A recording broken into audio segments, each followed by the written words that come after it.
Hello, brilliant entrepreneur. It's Tash Corbin here, and welcome to another episode of the Heart-Centered Business Podcast. This is episode number 337, which means you can find all the relevant links and show notes over at tashcorbin.com/337. In today's episode, I'm going to share with you how to get more sales from social media. So if you feel like you're putting in a lot of time but not seeing a lot of sales results, this is going to be a really helpful episode for you. Let's dive on in. I'm Tash Corbin, and this is the Heart-Centered Business Podcast. Before we jump into specifically talking about getting sales on social media, I want to give a little shout out to Lisa Tuhig, who submitted a question over at tashcorbin.com/question that related to connection and getting sales on social media. So I thought I would quickly answer Lisa's question at the start of today's episode. I've talked about this several times before, so I didn't want to put a full episode into it, but Lisa asked for clarification on using your Facebook personal profile versus your Facebook page to get sales on social media. Now, my stance on this one is pretty straightforward, and that is that a profile is not a scalable channel on social media. And also, using a profile to create a business, unless you have a creator profile, is actually against Facebook's terms and conditions. And having seen dozens and dozens of people lose their entire Facebook presence because they did too much business promotions on their personal profile means that I am definitely someone who would advise you to be more careful and focus on using your Facebook page instead. If you have a post on your Facebook profile that does really well and you want to put it in front of larger audiences, there's actually no opportunity for you to do that with paid advertising at this point in time. And so that makes the profile unscalable. So hopefully that answers your question, Lisa. I know that it is being taught as a strategy because profiles get more reach and all of those sorts of things. But actually, if you put time and energy into creating a Facebook page that gets lots of engagement and really working out what posts do best on your Facebook page, you will see more reach on a page than you will on a profile eventually. And so what I recommend that you do is start as you mean to go on. You want a presence on social media that's completely scalable, that is aligned with where you want to go in your business. And so therefore, I recommend start as you mean to go on, create that Facebook page and really focus on getting that to work rather than diving into lots and lots of different strategies because certain things are preferenced at certain times by the Facebook algorithm. We saw this same problem happen a few years ago when everyone was teaching people to have a Facebook group rather than promoting on their Facebook page. And whilst group posts were being preferenced at the time, that changed in early 2020. And so what that meant was that people who had Facebook groups were getting less and less reach in their own communities and were really struggling to get in front of their audience. And again, it's not scalable because you have no way of creating an ad that reaches more people inside that community. Also, once your group gets over a certain number of members, you no longer have access to the @everyone tag that is so hot right now. And that is being given as a reason why people should still be creating and building Facebook groups. But actually, the first place to focus and really get nailed is your Facebook page. Full stop. That's where we need to get it working first and foremost. And if you're struggling to get it working on a Facebook page, then using sideways tactics or trying to beat the algorithm through using other strategies actually won't fix the core problem. The core problem is that your content is not creating enough engagement. And regardless of whether you use a profile or a Facebook group or a page, ultimately, if your content is not engaging for your audience, your reach is going to go down. And so what I recommend is that you focus on your Facebook page, really developing the algorithm in your favor by creating high engagement content. And therefore, it's almost like you're creating an infallible plan, because if at any time page reach goes down again, it's very good at the moment, but if it does go down again in the future, you have access to ads and other strategies to get that content in front of larger and larger audiences. And it's a very scalable place for you to be focusing on Facebook. So Lisa, I hope that answers your question. If you would like to check Lisa out, we'll make sure that we have links to her socials and her website over with the show notes of today's episode at tashcorbin.com/337. So now moving on to actually making sales from social media. The first thing that I want to point out is that there's a lot of talk out there and there's a lot of training that would have you believe that making sales on social media is a simple matter of reaching more people and having better converting offers. And that is the outside of the client attraction process, reaching people and getting that conversion. But actually on social media, the number one driver of sales sits in between those two things. Yes, we want to be reaching larger and larger audiences, but we need to also nurture a relationship with that audience, generate leads out of that audience, and then make sales. And that's where I think a lot of people fall down. We get caught up in this mistaken belief that we just need to reach more people and have our offers convert far more effectively. So we get very fixated on reach strategies. It can see you being on multiple platforms and spreading yourself thin. You fall for every single, if you're not doing this, you're leaving money on the table, kind of fear-based strategy that is out there.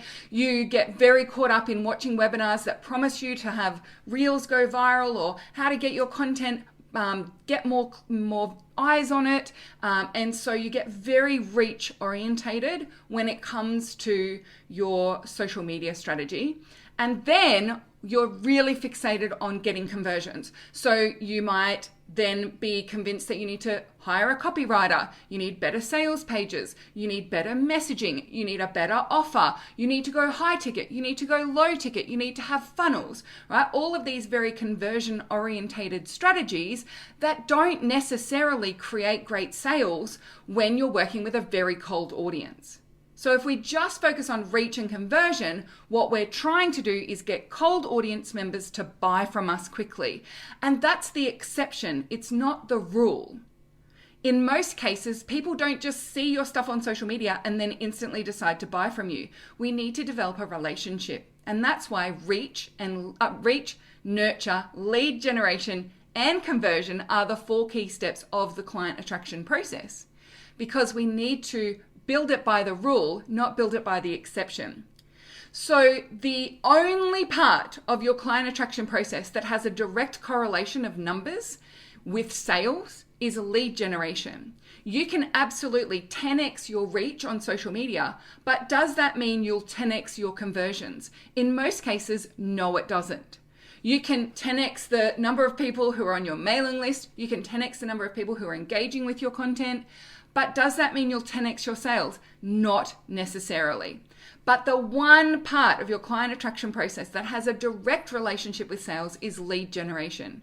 If you 10x your leads, you will 10x your results, especially when you start to get your business working at scale. So rather than getting really reach-centric, we want to create a balanced client attraction process, and we want to put far more energy attention into one-to-one nurture strategies and one-to-one lead generation strategies on social media. Now, this is if you want to make more sales from your social media presence. If at the moment you are not focused on making more sales from your social media presence, you're fully booked out, you need to leverage, then this is not going to be a strategy that's going to be particularly helpful for you at this stage of your journey. But if you are still not making consistent sales from your social media presence and you don't have a reliable flow of leads into your business, then the thing that I would recommend that you do is really focus on one-to-one nurture strategies and one-to-one lead generation strategies on social media. So what do I mean by that? Well, it can be as simple as setting aside 30 minutes a week for one-to-one nurture and 30 minutes a week for one-to-one lead generation.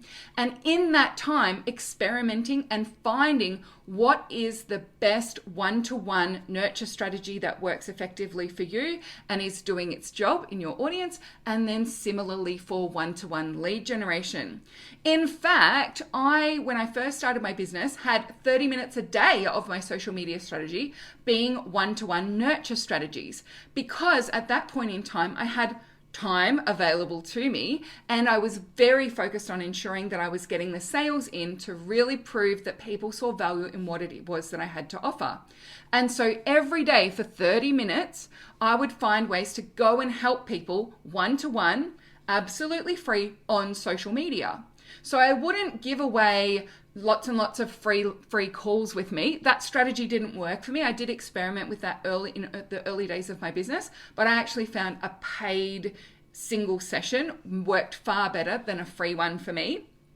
But I would, for 30 minutes a day, go and find people in Facebook groups, on my own social media channels, in other people's Facebook groups who had problems that I could solve.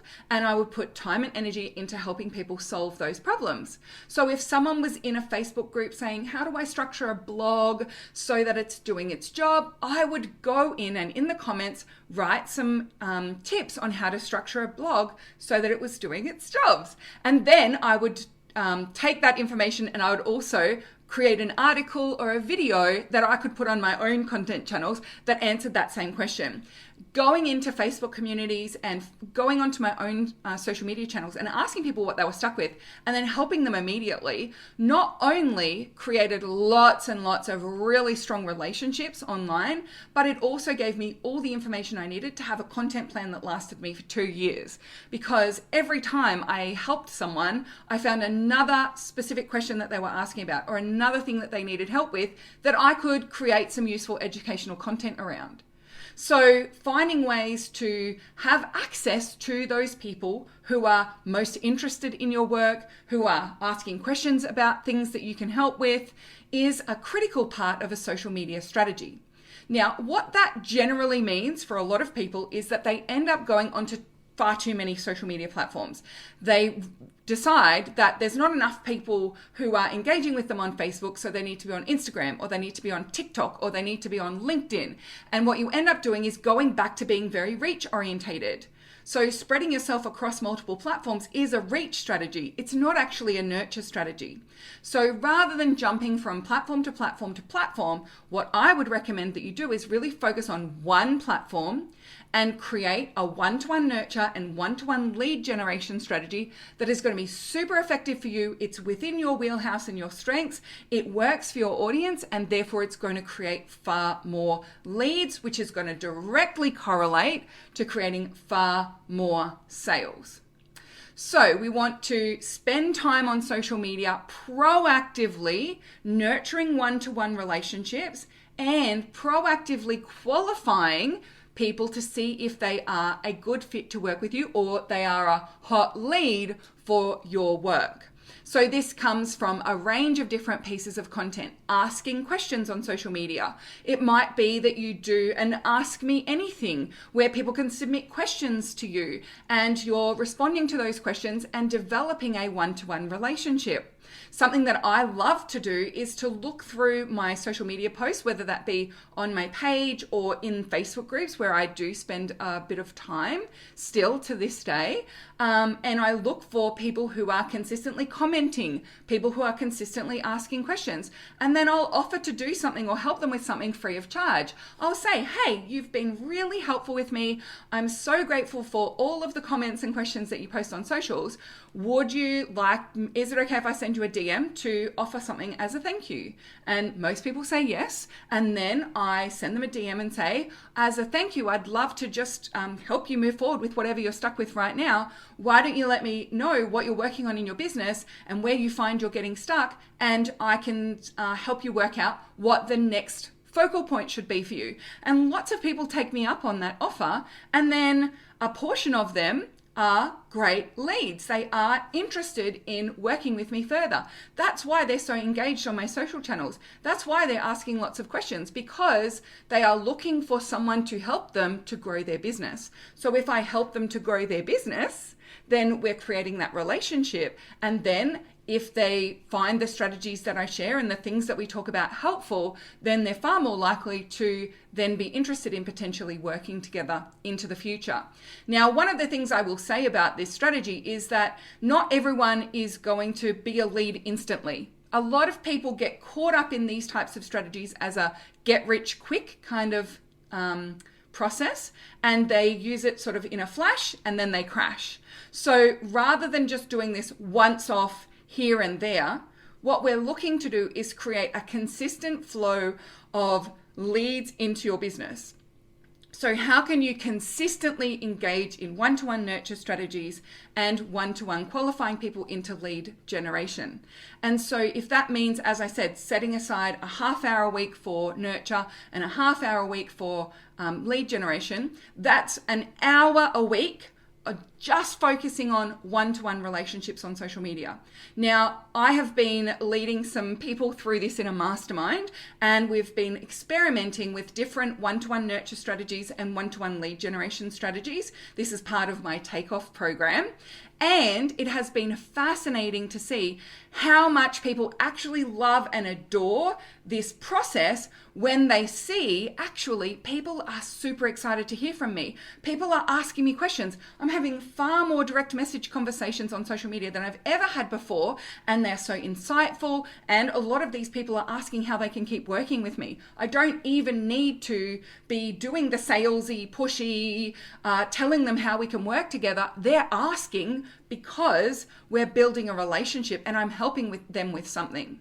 So even just experimenting with this for a few weeks of having that time set aside and playing with different ways that you can develop those one-to-one relationships, I believe is a spectacular use of your time to really get that nailed.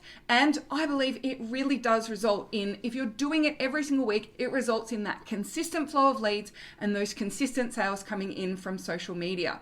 And for most people in the early stages of their business, or who still aren't having those 8 to 10K months, this is the activity that they could add in and swap out a bunch of other stuff that would get them to that consistent income, rather than being on TikTok and doing reels and reach. If we take an hour a week out of your reach strategies and put that into one-to-one nurture and one-to-one lead gen, divided evenly, you will make far more sales in exactly the same amount of time. So hopefully this has got you excited to experiment with some nurture and lead generation strategies on your social media channels.